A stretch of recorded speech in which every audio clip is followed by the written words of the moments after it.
What's up, gamer? My name's Luco, and today I want to talk about my first impressions of the new League mechanic being added to Path of Exile 1 in the upcoming Curse of the Allflame League. So before the full announcement in the content reveal stream, GGG posted a couple of teasers showing boats, showing a giant fish thing, showing some ocean stuff. So based on those teasers, I was kind of hoping for two things. Number one was boats, because everyone's wanted a boat league forever, and I'm part of everyone, so I wanted a boat league. Second of all, I was really hoping for some sort of fishing mechanic. And well, after seeing the full announcement, we got boats. There are at least 3 of them, and I know for a fact we can at least go on 2 of them. Unfortunately, however, there is no fishing as part of this league's mechanic. Instead, we get diving.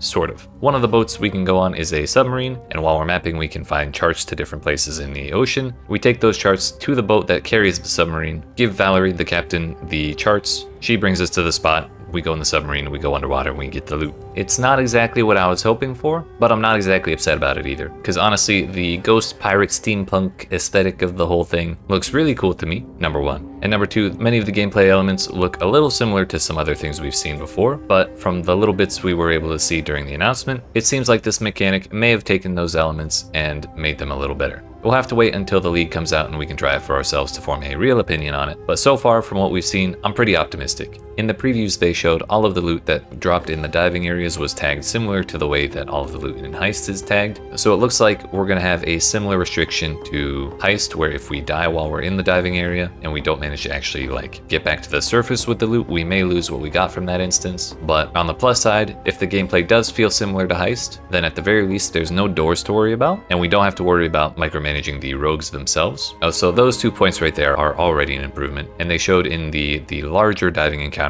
where you can go through like 9 different areas. There'll actually be little checkpoints at certain points in the different zones where you can extract loot without actually leaving the instance yourself. So that would be kind of an improvement over the Grand Heist way of doing things, where you have to just leave the encounter, put everything in your stash, and then get right back into it and hope the portal doesn't close behind you while you're out. I saw some people it reminded them a little of Delve, and I mean, I guess we are going under somewhere, although this time we're underwater instead of underground. And you could draw some similarity between the cart and the little lanterns that we're planting all over the place. But as far as how the gameplay itself actually works, I don't think there's that much similarity between the diving and the delving. The mechanic I think is a little more similar to this one than Delve is, would be the Viridian Wildwood from the Affliction League. Because if you think about it, we're going into a new zone that's mostly covered up and we can't really tell what's where, and we are exploring, looking for stuff in the areas we can't see, and there's only so much of it we can explore, so we have to really try and be efficient with how we're exploring and looking for the loot. One way this mechanic has been improved over the Wildwood though is that while you're exploring the area, when you place down a new lantern, there's like a little indicator pointing away from the lantern in the direction of whatever the closest reward object is. So like if there's a treasure chest somewhere nearby in the water, or like some sort of encounter to run into, when you place the lantern down, that lantern will point you in the correct direction. So you don't have to waste a bunch of torches wandering around where there isn't going to be anything. They'll at least give you some sort of indication of where to go to make sure you can actually get something out of your encounter without there being too much RNG involved. The last other mechanic that this one reminded me of was Expedition, and specifically logbooks. Like, I'm really not a big fan of Expedition because I don't like all the stuff it puts on the screen. There's tooltips and paragraphs blocking my screen every time I walk by an expedition, and the NPCs are annoying and everything. And so logbooks are like super expeditions, and so I super dislike them. But when I saw the character running through the oxygen bubbles and then like planting a new lantern to make more oxygen bubbles and then just like keep exploring in a certain way, to me the first thing I thought of was like logbooks, but actually cool because the gameplay is immediate. Like you choose where you want to go, and then as soon as you go over there you can start interacting with stuff. It's not like, oh,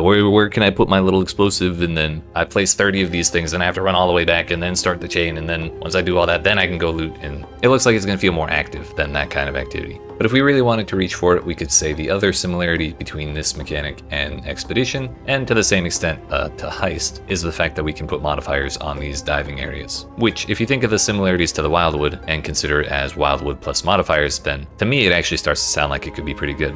All that said, there is one thing I'm slightly concerned about, and that is the actual amounts of the Dead Man Sulfur that we'll be getting from each encounter. Because it looked like if you wanted to use the Allflame crafting with some of the higher end currencies, it was going to cost a pretty significant amount of that sulfur. And in the previews, they did show the player character having like hundreds of thousands of Dead Man Sulfur. And so like, I do hope we can build up to those amounts without like terribly massive investments. But really my main concern is I really hope that crafting mechanic is like very accessible because the similarities it has to Hinakora's locks, which are almost entirely inaccessible to most of the player base. So having a crafting mechanic like that that's available and accessible to a much larger section of the player base is very exciting to me. So I just hope that it remains accessible and doesn't require absurd amounts of that sulfur. Anyways, those are my thoughts. But what do you think? Is it everything you wanted it to be? Or were you hoping for something different from this league mechanic? Let me know in the comments. If you enjoyed this content, don't forget to like and subscribe for more like it. And also come see me live on both Twitch and YouTube during Curse of the Allflame's launch weekend, where I'll be doing 12-hour streams on Friday, Saturday, and Sunday starting at 1 p.m. Eastern Daylight Time to check out all of the new stuff as soon as possible after the league launches. Last but not least, thanks for watching, and I'll see you in another video.